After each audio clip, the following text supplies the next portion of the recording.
অসমৰ এখন সৰু গাঁও, নদীৰ পাৰত থকা এখন শান্ত ঠাই। গাঁওখন খুব সুন্দৰ আছিল, কিন্তু তাত থকা বহু মানুহৰ জীৱন সহজ নাছিল। সেই গাঁৱতেই বাস কৰিছিল এজন সৰু ল'ৰা, অৰুণ। অৰুণৰ পৰিয়ালটো খুব দুখীয়া আছিল। তেওঁৰ পিতাক এজন ৰিক্সা চলোৱা মানুহ। দিনটো কষ্ট কৰি সন্ধিয়া ঘৰলৈ উভতি আহিছিল। মাকজনীয়ে আন মানুহৰ ঘৰত কাম কৰি সংসাৰ চলাইছিল। বহুদিন তেওঁলোকৰ ঘৰতে যথেষ্ট খাদ্য নাছিল। কেতিয়াবা অৰুণে আধা পেট খাই শুব লগা হৈছিল। কিন্তু এই সকলো কষ্টৰ মাজতো অৰুণৰ এটা ডাঙৰ সপোন আছিল। তেওঁ সদায় আকাশলৈ চাই মনতে কৈছিল, এদিন মই ডাঙৰ মানুহ হ'ম। মোৰ পিতা-মাতাৰ সকলো দুখ শেষ কৰিম। সময় ধীৰে ধীৰে পাৰ হৈ গ'ল। অৰুণে নিজৰ পঢ়া অব্যাহত ৰাখিবলৈ বিভিন্ন কাম আৰম্ভ কৰিলে।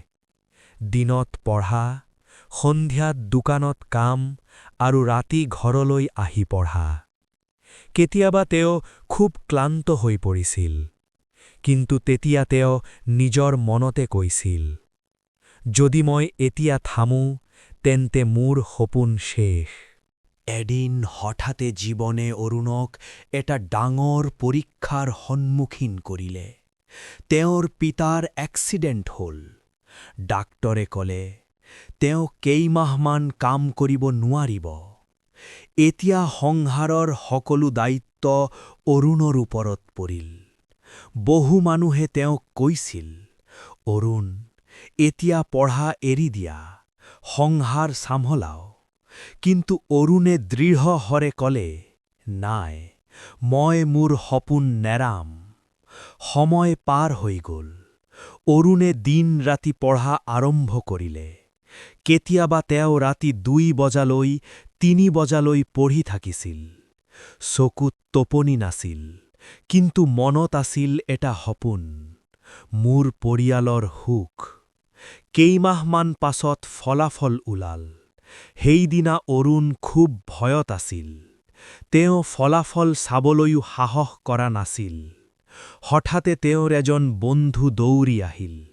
হাঁপাই হাঁপাই ক'লে, অৰুণ, অভিনন্দন, তুমি সফল হৈছা।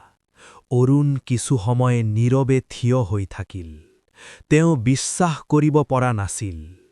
তাৰ পাছত তেওঁৰ চকুত আনন্দৰ পানী আহিল। কেইবছৰ পাছত অৰুণ এজন সফল অফিচাৰ হ'ল। এদিন তেওঁ নিজৰ গাঁৱলৈ উভতি আহিল। গাঁওখন সলনি হোৱা নাছিল, কিন্তু অৰুণ সলনি হৈছিল। তেওঁ গাঁওখনত এটা লাইব্ৰেৰী নিৰ্মাণ কৰিলে। তেওঁ ক'লে, এই লাইব্ৰেৰীত গাঁৱৰ সকলো ল'ৰা-ছোৱালীয়ে বিনামূলীয়াকৈ পঢ়িব পাৰিব। এদিন এজন সৰু ল'ৰা তেওঁৰ ওচৰলৈ আহিল। ল'ৰাটোৱে সুধিলে, দাদা, আপুনি ইমান কষ্ট কিয় কৰিছিল? অৰুণ মুচুকি হাঁহিল। তাৰ পাছত ধীৰে ক'লে, কাৰণ মই জানো, দুখ কি। তাৰ পাছত তেওঁ আকাশলৈ চাই ক'লে, জীৱনে যদি তোমাক কষ্ট দিয়ে, ভয় নকৰিবা। সেই কষ্টই তোমাক শক্তিশালী কৰি সফলতাৰ পথ দেখুৱাব। সেইদিনা গাঁওখনৰ বহু ল'ৰা-ছোৱালীয়ে নতুন সপোন দেখা আৰম্ভ কৰিলে। যদি এই গল্পটো আপোনালোকৰ ভাল লাগিছে, তেন্তে আমাৰ চেনেলটো ছাবস্ক্ৰাইব কৰি লওক। নতুন নতুন গল্প আৰু অনুপ্ৰেৰণামূলক ভিডিঅ' পাবলৈ বেল আইকনটোও অন কৰিব। ধন্যবাদ।